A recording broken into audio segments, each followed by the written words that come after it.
Right, hello, ladies and gentlemen. So, in today's episode, we are going to be talking about carbon dioxide for hikers and mountaineers. And we're going to be diving into this subject, which is becoming a little bit more and more popular. And we see more blogs and videos and people talking about this particular thing, and just explore it, give you a bit of context, what it's all about, and how it may relate to mountaineers. Now, you may have seen this subject come up because it has been getting really more popular in the last probably 2 years in the hiking and mountaineering community. And you may have come across people talking about carbon dioxide tolerance training or chemosensitivity or something like that. Now, to be clear from the get-go, and just want to talk you through my intentions for this episode, I don't think training yourself doing this carbon dioxide tolerance is the worst type of training in the world. I think it's a pretty interesting subject. And I think it may be useful for some people in specific circumstances. And this episode is not designed to kind of trash this area of training or anything like that, but I am going to be critical of it. Because I truly do think there's just a lot of hyperbole around this type of training out there. And a lot of the people who are talking about this online are just taking it a bit too of a step far. And it's kind of turning this thing where it could be pretty cool, and they're saying it's the best thing since sliced bread or whatever it may be. And I think it is important to have a bit of a counter argument out there, a bit more context, a bit more nuance to all of this. Why? Well, as I said in a previous episode, this is something I'm going to be doing this year, as the whole concept of AI summaries is a big thing. And when you type in something to Google or Chat GPT or whatever it may be, it spits you out answers. The way these things work is they'll essentially look at all the available information online and just kind of take the average of what that is and summarize it and say that's right. And if every single person online, the only people who are talking about this are saying, hey, this is the best thing since sliced bread and it does all of these, that's the only information out there, well, when these AI things are taking all that data, it skews it a little bit more. So today we're just giving a bit more context, a little bit more nuance as we get into things. Now, admittedly, this is a very niche subject, but if you are interested in breathing training, which I know a lot of hikers and mountaineers are, you may have come across this before.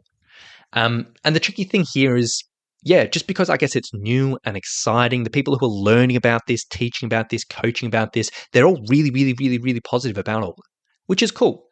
But again, a lot of what people are saying is a bit hyperbolic. And I don't think there's anyone really giving a more balanced view in the hiking community or the mountaineering community that I've seen.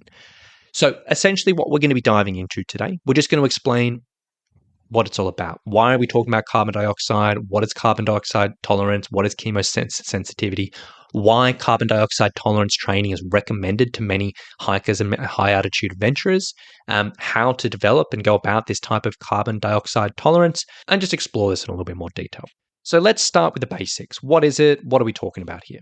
Now, carbon dioxide, most people are pretty aware it's part of our breathing cycle. When we breathe in oxygen. When we breathe out carbon dioxide. Now, for long, people didn't really care about the carbon dioxide. Most people focused on the oxygen, said, look, this is what we need to fuel our muscles, yada. More recently, people have begun to explore the relationship of carbon dioxide with our breathing, with our performance, with our health, and all of this. And essentially, the understanding now is carbon dioxide isn't just a waste product, isn't just something that's a waste product as part of our breathing. It's not just something we breathe out and that's really all that happens. But it actually does impact and plays a pretty significant role in our breathing cycle. And it plays a big role in regards to our breathing rates and our desire to breathe. And essentially, what tends to happen is as as carbon dioxide in the body builds up, this will trigger our breathing to get a bit quicker. And we'll start breathing to try and get rid of that carbon dioxide. That tends to be kind of what's going on. Now, this leads into why carbon dioxide tolerance is recommended for hikers and mountaineers and why people talk about carbon dioxide so much for hikers and mountaineers. Well, there's two real main reasons why people often recommend this or say it's beneficial to think about this and train this. Number one, as we sort of said, our breathing is driven primarily by our carbon dioxide levels.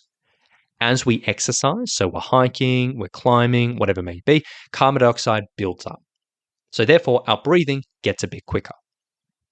Now, for some people out there, they are a bit sensitive to this process. They are a little bit sensitive to this carbon dioxide. So what can happen is we can just start doing a small amount of exercise and all of a sudden our breathing gets really, really quick. And there are a lot of hikers and mountaineers out there that realize, hey, the second I'm kind of happy walking along on the flat, the second I hit an incline, I get really, really, really out of breath. So people say, well, it may be because of this. It may be because you're sensitive to carbon dioxide and that trigger and reflex to breathe quicker is coming on for you a little bit quicker. So the idea here is if you can train yourself to better tolerate carbon dioxide in the body, to reduce our body's sensitivity to it building up, we can therefore exercise more, accumulate more carbon dioxide before our breathing ramps up quickly. So therefore we can move quicker, we can do harder things before the breathing becomes an issue, which obviously sounds pretty good. Now, the other sort of side effect of this, of what people kind of talk about, gets a little bit more sciencey, is they talk about this thing called the Bohr effect, if I said that right, BOHR effect. And essentially, it's all about how carbon dioxide can affect our hemoglobin's affinity for oxygen. Now, hemoglobin is what carries our oxygen in our body. And essentially, what this whole thing is when carbohydrates, I keep on saying this, when carbon dioxide is higher in the body, hemoglobin will actually release more oxygen to our tissues. So it carries a bunch of oxygen. If carbon dioxide is lower, it won't release quite as much. If it's higher, it'll release more. So therefore, our tissues, our muscles get more oxygen, which is pretty cool. So therefore, the thought process is if we can train our body to tolerate carbon dioxide more, if we can hold on to that carbon dioxide a little bit more before we have to breathe it off, this will therefore help our hemoglobin release more oxygen to our muscles and therefore help us with exercise, which sounds pretty good as well. And that's kind of the theory, those two things. Reducing us getting breathless really quickly, helping us get more oxygen to those working muscles. Sounds pretty cool. And in theory, that makes sense. Because if we can sustain a high level of exercise before our breathing starts to get out of control, or at least starts to get uncomfortable, that's a good thing. That's a good thing in regards to comfort. That's a good thing in regards to enjoyment. That's a good thing in regards to performance. And if we can get more oxygen out of the actual oxygen we're breathing, meaning more of that oxygen we're breathing in gets to the working muscles, that's probably a good thing as well.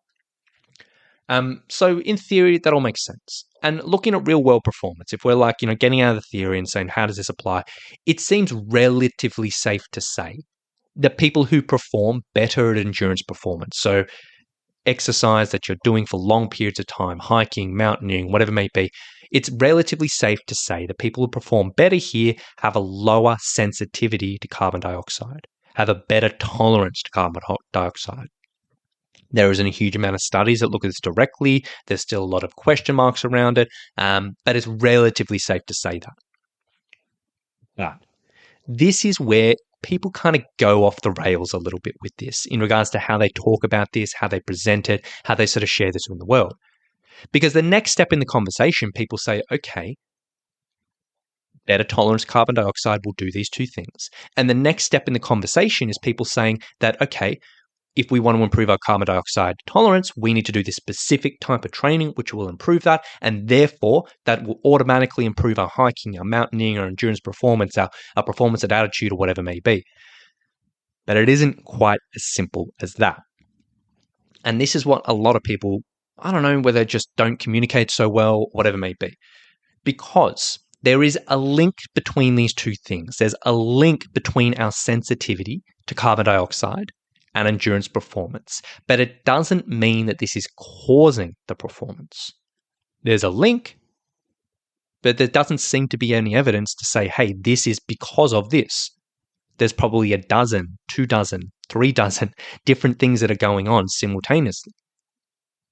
There seems to be a link between those two things, but there isn't any evidence that I've seen that if you do specific training for carbon dioxide tolerance, that therefore you'll improve your endurance. I'll say that again. There isn't any direct evidence that I've seen that if you actually go through specific carbon dioxide tolerance training, it will therefore improve your endurance. Rather, what the evidence shows, or at least the stuff that is available at the moment, is they look at people, they look at a bunch of different people, and they say, okay, out of 50 people or whatever it may be, hypothetically, 10 people are super, super, super endurance fit. 10 people are kind of endurance fit. Some people are average fit, some people are very, very poor fit. And they've kind of said that, okay, the people who are super, super fit, there tends to be people who have better tolerance to this. That's kind of how they're looking at it. Not so much if you do specific training, you will improve your endurance performance, but more people at the end who are better, more fit, kind of have this tolerance, which is interesting. And it is very, very important in this context because it suggests that something in normal endurance training, something people are doing to become better at endurance sports and better at endurance performance, will improve carbon dioxide tolerance. So something in a normal training program that they're doing will improve this.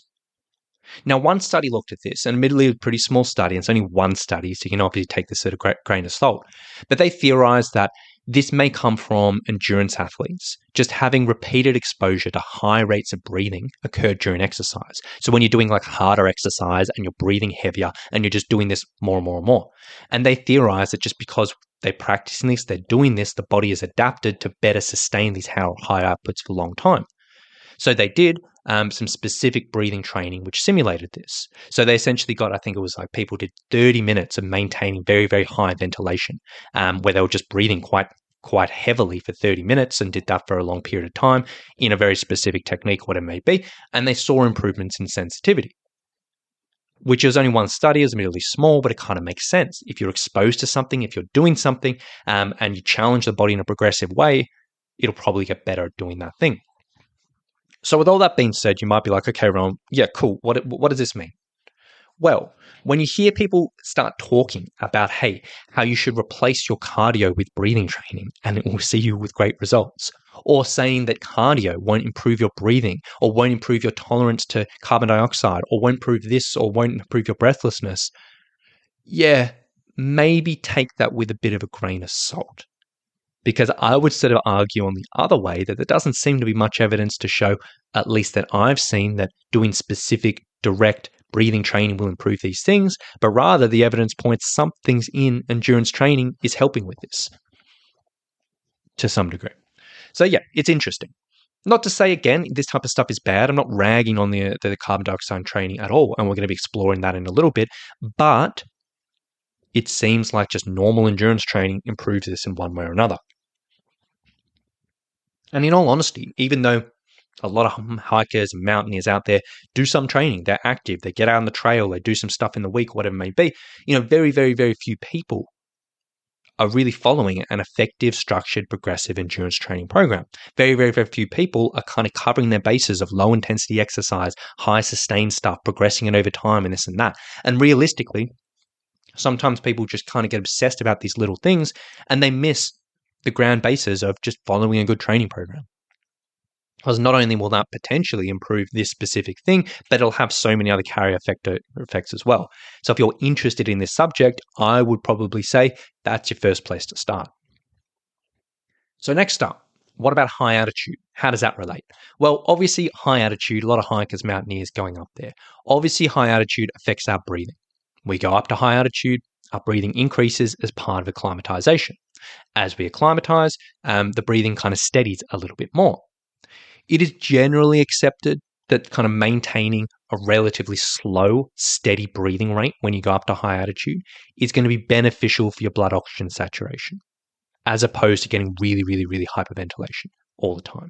A bit of hyperventilation and quicker breathing is important for acclimatization, but, not getting completely out of control.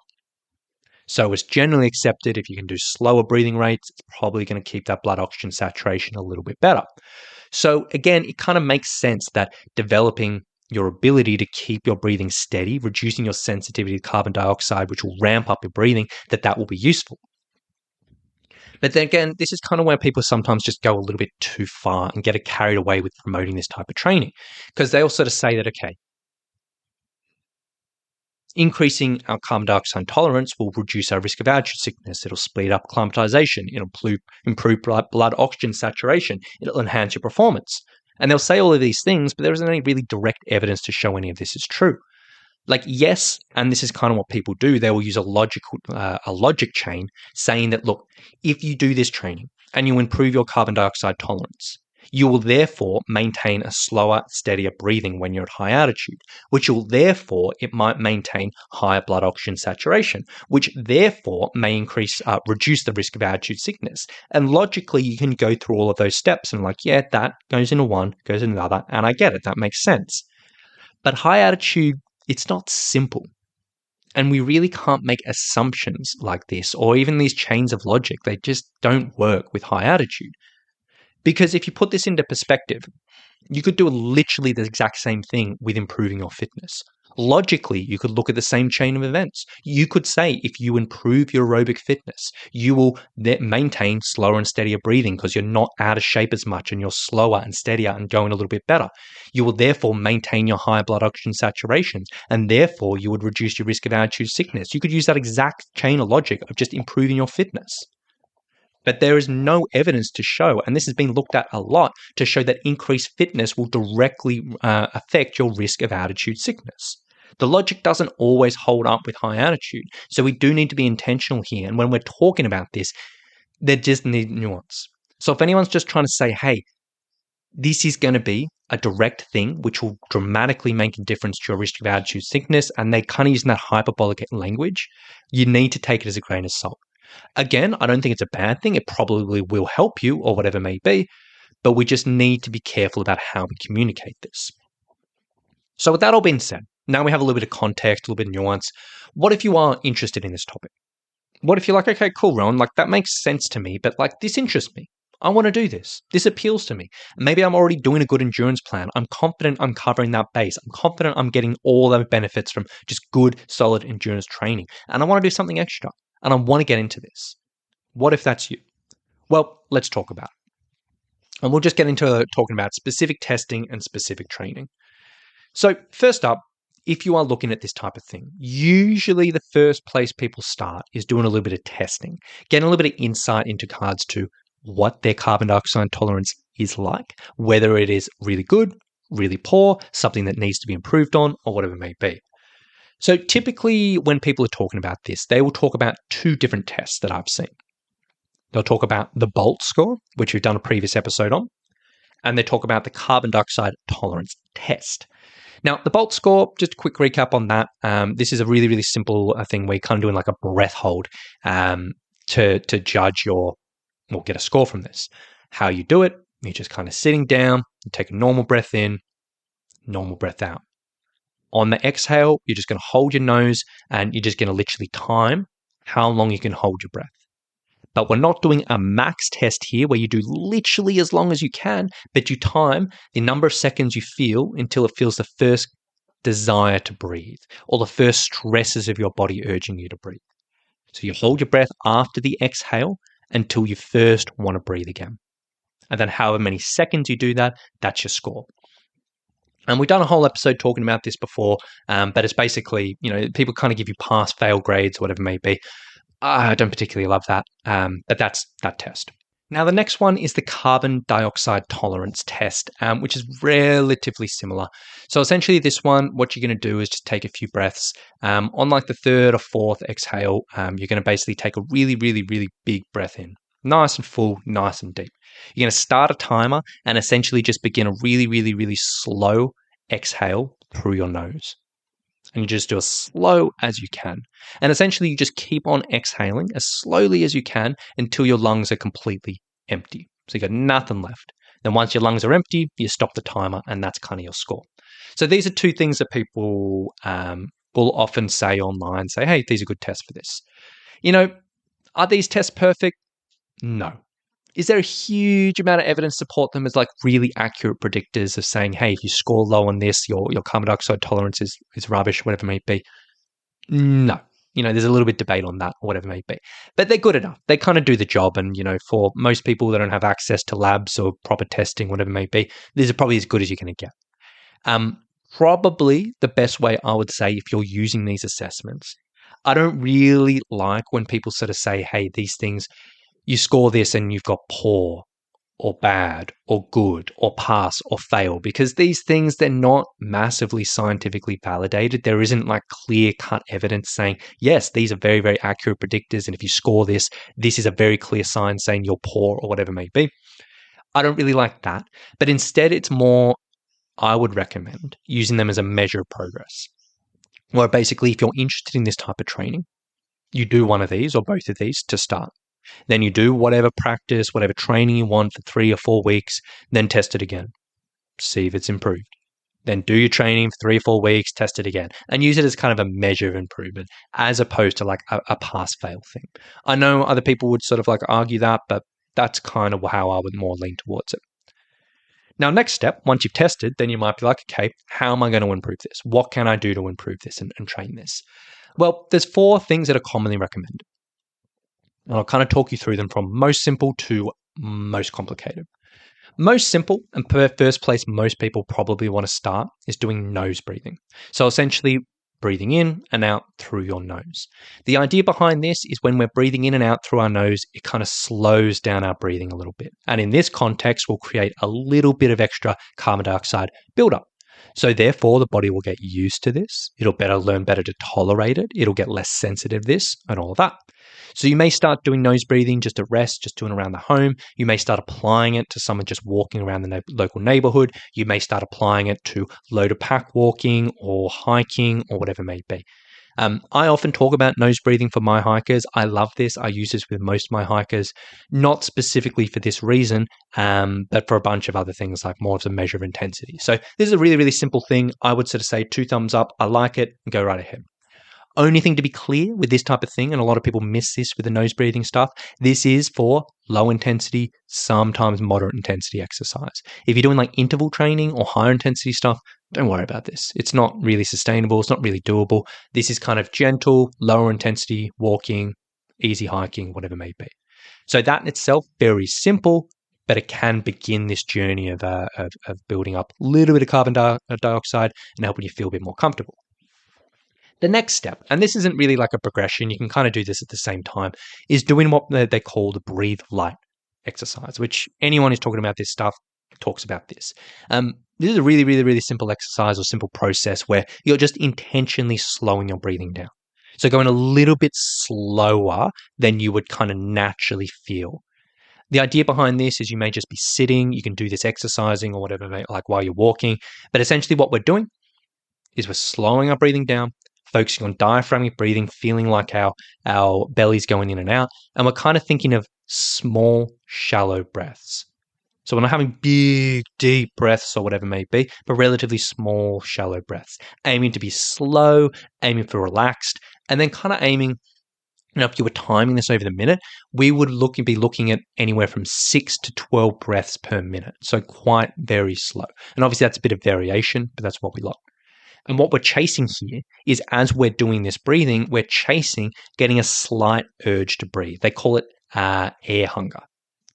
The slight urge to breathe. And you're like, I kind of want to speed up my breathing. But what you're doing is you're resisting that urge to breathe more, and you're kind of just managing that. And you may start this just standing around or sitting down. Then you may apply it to walking around the home. And then you could apply it to walking around the local neighborhood. Then you could apply it to pack walking and hiking. And again, this is kind of good stuff for low intensity, moderate exercise, but I wouldn't really say this is higher intensity. So we've got our 2 things. If you want to like specific video instructions and someone explain that a little bit better, just go into YouTube, type in breathe light. There's a bunch of people pop up, and that's easy enough. So they're 2 simple ones. The next level to this, and this is one that some people would build up to, is breath hold training. Now, in all honesty, I'm very so-so on this. I personally don't think many people need to be doing this. I don't really incorporate it for my people, but it can be an option for this. Essentially, breath hold training, in its most simple term, is essentially practicing holding your breath after an exhale. So essentially, you may be sitting around, you may be walking, you may be exercising, and essentially you breathe out, you hold your breath. This can go from anything from mild, where you just do it and you feel first urges, hold on a few seconds and then relax. Some people do this like very, very intense, or whatever it may be. And the idea behind this is essentially we are holding our breath, letting that carbon dioxide build up because we can't breathe it out. And if we're applying this into exercise, we are building up more and more and more and more and more. Does it work for carbon dioxide tolerance? Probably. But I don't really like it, in the sense that I think a lot of people kind of I'll rephrase that. I don't like dedicated training time to this, in the sense of saying, today I'm going to do one of my sessions and it's going to be breath hold training. I'm going to go do a walk and this is going to be the focus. I'm going to hop on the treadmill, do sprints. This is going to be the focus, or whatever it may be. I think there's just so many better ways of applying your time and effort in your training than this. I don't mind this is if you incorporate this, I guess, a bit more casually into other things you're doing. So, for example, if you're just walking around the neighborhood, maybe you do like walk the dog every day. You could do some of this while you're walking the dog. You could do this while around the grocery store. You could do this at home. You could do this when you're just doing like your pack walking sessions or whatever it may be. So if you layer on top of something you're already doing, I quite, I wouldn't say I quite like this. I don't mind this, but I wouldn't personally do dedicated sessions to this. If you were doing higher intensity sports, maybe, where you really, really need to build up that ability to perform when you don't really have breath, maybe. But for hikers, mountaineers, probably not. Now, some people might argue that. Perfectly fine. That's my opinion. The final thing that a lot of people recommend for this type of training is using an elevation mask. So if you haven't seen these before, they're kind of like gas masky things you put on during exercise, and it basically puts resistance for your breathing while you're exercising. Now, a lot of people used to call these like altitude masks. You've seen marketed them. They have nothing to do with altitude. They're called elevation masks now. And one way people use these is for this carbon dioxide tolerance training. Now, essentially, the way this works is it just restricts the breathing. So it makes things tough. And then essentially, because there's a little bit of space between your mouth or your nose and the nozzle, if that's the word, carbon dioxide kind of builds up in that space. So when you're breathing, you kind of get a little bit more of it. Some people will use this during light exercise, and they'll just like walk around wearing it or cycle wearing it. Some people will do this when intervals, and they'll wear it when they're doing like sprints or intervals on a bike or on a treadmill. Some people will incorporate this with breath holds as well and kind of go a step further. Personally, I don't really like these, and I would never really use them for anyone. In all honesty, they're super uncomfortable. I've used them personally, like quite a bit training for other sports, but they're just super uncomfortable, and most people don't want to be hating their training. There is the small amount of people who love the feeling, but it really, really sucks. On top of that is if you're doing it, say, during an interval session, it's going to reduce your ability to actually perform in that interval session. I would much prefer if someone was doing high-intensity interval training just to really focus on that than rather worrying about the mask. It may be much more relevant for like higher intensity sports where you have to be working at a very high output, or maybe your oxygen is getting restricted or something like that. But again, for hikers and mountaineers, not so much. The only time I would really recommend this is if there's someone who's like, hey, I'm aware that I get really, really out of breath very quickly. And what happens is not so much as just a physical thing, but mentally, I really struggle with this. And I notice as soon as my breathing starts to increase, I start like really getting anxious about it. And therefore, my breathing gets worse and worse and worse because I'm thinking about it, I'm stressing about it, whatever it may be. So in that situation, there could be the argument that using this as a tool to try and practice gentle, moderate movement with this and get mental exposure to that type of thing in a controllable way so we can teach the body and mind that this isn't too stressful. I could see that. Obviously, you have to be very delicate if someone's dealing with anxiety or something with this type of stuff. But for CO2 tolerance, I don't love it.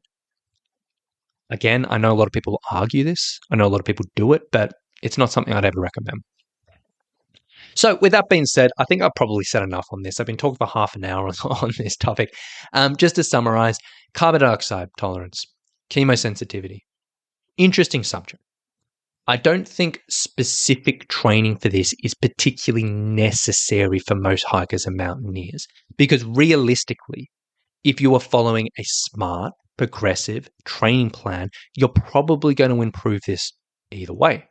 And if you do struggle with breathlessness or want to improve your performance, I would sort of say the first places you always want to look is making sure you are doing this smart progressive training plan, that you are doing some good, solid, long, steady state exercise, slowly progressing over time, hiking, cycling, running, progressing that, having a good plan, getting your hours in. On top of that, somewhere in your training, having some higher intensity sustained efforts. 2 minutes, 3 minutes, 4 minutes, 5 minutes, 6 minutes, 7 minutes, 8 minutes at a time, where you're getting the intensity up a bit higher, getting that breathing up and pushing that higher, where you're teaching the body to deal with that, to sustain with it, and feel a bit more comfortable with that. And maybe even, not everyone has to do it, but some small amounts of very, very, very high intensity. Every once in a while, do some sprints.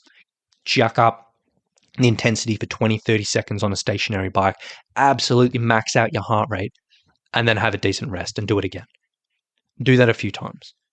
That, again, is going to be challenging the breathing, getting us up really, really, really, really, really, really high, and the body's like, I don't really like this, so I will create adaptations to better deal with this.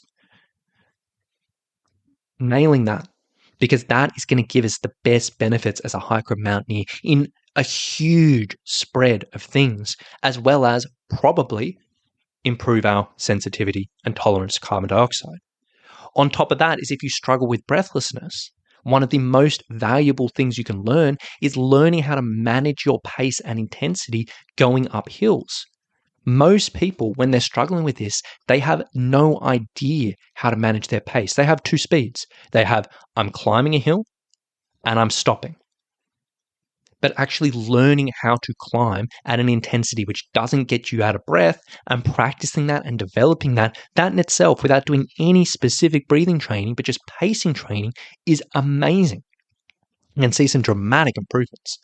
And also on top of that is just getting exposed to some discomfort. And this will happen in that higher intensity stuff. But essentially just exposing the body in your training, not to things you're just completely comfortable with, but getting a little bit uncomfortable and sustaining that. So mentally, the body doesn't freak out and then just, end up getting a little bit tough.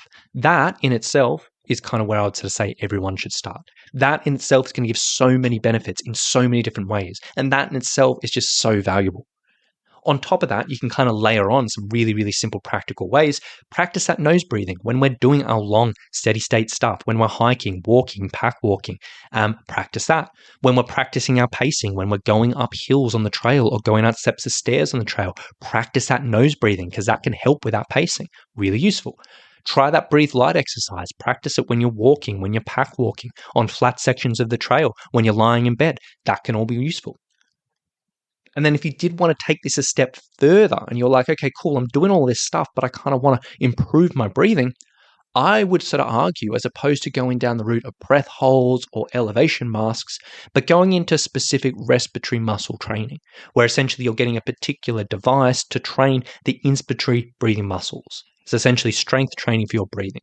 And I've talked about this podcast previously, and I've done episodes on it. I am going to do another episode soon, diving into a bit more detail. But that's a method of training which has huge potential benefit for hikers and mountaineers, but doesn't really get talked about a huge amount, or doesn't really get applied amount. And I would sort of say there's much more evidence to that than some of these other things. And if you did want to use breath holds or elevation masks, then just use them as an addition. Just make sure they are the cherry on top of your training, which is the sundae. Don't use them to replace other training. Don't let these types of things impact your other training, meaning impact your desire, enjoyment, energy, recovery, whatever it may be. Use them as an addition in the truest sense of the word. So there we go. That's enough from me today. Giving a little bit of context to that, the whole concept of carbon dioxide and carbon dioxide tolerance and all of that. People who love this type of stuff, you may disagree with what I've said today. I really have tried to give context and be nuanced on all of this, but I know a lot of people are pretty gung-ho on it. If anyone's curious about this and just had follow-up questions, feel free to reach out anytime. I hope that does make sense. And hopefully this will just kind of give a little bit more nuance and context to this discussion, which is a little bit one-sided when we look online. So with that being said, I'm going to wrap things up here. If anyone's interested in all of this and want to learn a little bit more or have follow-up questions, come join our community group. I'll leave a link for that in the show notes below. Free group, talking about training for hiking. Lots of people all around the world in there doing some really cool things. So if you're interested in learning a little bit more stuff, I'll pop a link for that in there. But aside from that, I hope you've enjoyed today. We'll talk to you soon. Bye.